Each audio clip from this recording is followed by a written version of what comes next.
সম্প্রতি আলো আসবেই গ্রুপকাণ্ডে অভিনয়শিল্পীদের একটি পক্ষ বিতর্কের মুখে পড়ায় তাদের পরিবর্তে শিল্পী সমাজের অভিভাবক হিসেবে নতুন মুখ দেখতে চেয়েছে শিল্পীদের অপর একটি পক্ষ। সরকার পতনের পর সুবিজাঙ্গনের নতুন করে সংস্কারের দাবি করছেন তারা।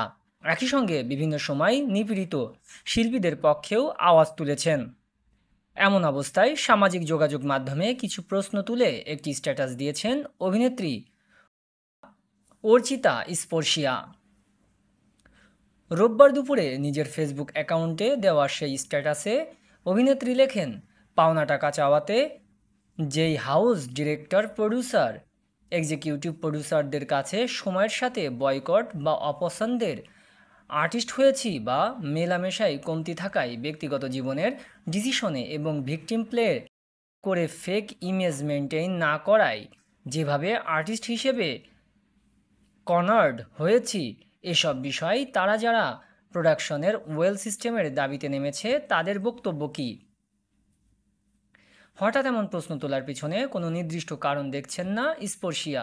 তার কথায় কিছু যায় আসে না, এমনিই হঠাৎ একটু চুলকানি উঠায় curious mind wants to know.